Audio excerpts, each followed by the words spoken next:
Bonjour à toutes et à tous, je m'appelle Mara Magda Maftey, je suis professeure des universités et chercheuse ici dans le cadre de l'école de haute études en sciences sociales au laboratoire d'anthropologie politique. Je suis littéraire de formation et même si j'ai soutenu une thèse en littérature, j'ai soutenu ensuite une deuxième thèse en histoire de la pensée économique. Voyage en utopie me renvoie avant tout à mon passé, à mon enfance, puisque je suis née dans un pays communiste. Et quand je pense par exemple au roman de George Orwell, 1984, ce roman me rappelle plutôt des expériences que j'ai traversées, donc c'est plutôt un vécu qu'une utopie. Et je pense que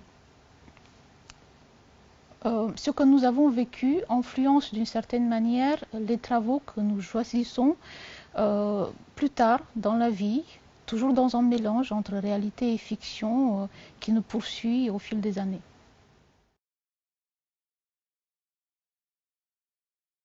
Je travaille depuis 22 ans sur la manière dont les différents régimes totalitaires ont influencé le choix de l'écriture.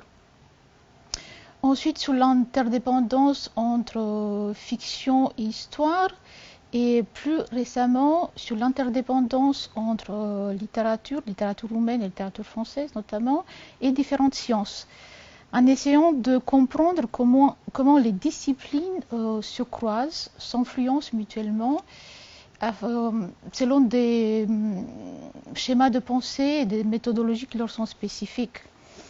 Et suite à un programme de recherche que j'ai implémenté à l'Université Paris-Nanterre, j'ai proposé cette notion de fiction post-humaniste, suite aussi à un travail de recherche qui a été mené sur plusieurs années et qui a abouti sur un HDR, en essayant de démontrer qu'une nouvelle catégorie littéraire s'impose, qui a un statut à soi, un statut thématique, un statut narratologique, et qui ne relève ni de la dystopie ni de la science-fiction.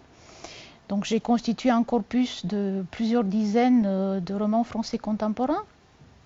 Et il s'agit des écrivains et des écrivaines qui s'intéressent aux sciences sociales et aussi à la robotique, aux neurosciences, nanotechnologie. Donc des écrivains qui spéculent sur notre présent, qui nous installent dans des problèmes avec lesquels notre société contemporaine se confronte ou qui nous installent dans un avenir qui est vraiment très proximal.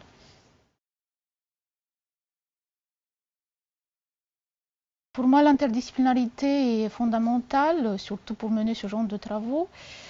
Je me suis toujours intéressée aux écrivains qui voyagent en partant d'une réalité historique ou en partant des avancées technoscientifiques. Donc, je pense que plus nous prêtons attention aux événements qui nous entourent, plus nous essayons de décrypter dans les fictions contemporaines, ce rapport étroit entre fait et fiction. Donc une partie de mon travail en tant que littéraire consiste justement à déceler tout ce réseau intertextuel et interdisciplinaire et à montrer que les écrivains, par leur propre outil de travail, s'intéressent aux mêmes problèmes que les chercheurs en sciences sociales.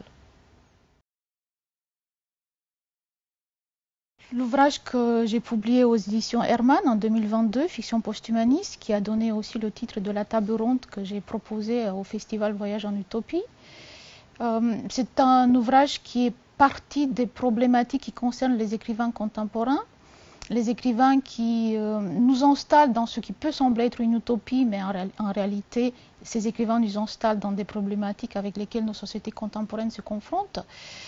Et je co-anime ici à l'école de haute études en sciences sociales un programme intitulé Formes de vie post-humaine, perspectives critiques et sociopolitiques. Un programme qui est à la charnière de l'anthropologie, de la philosophie, de la sociologie, de la littérature bien entendu, et il s'agit d'un programme qui donne la parole à des écrivains, à des artistes et à des chercheurs en sciences humaines et sociales.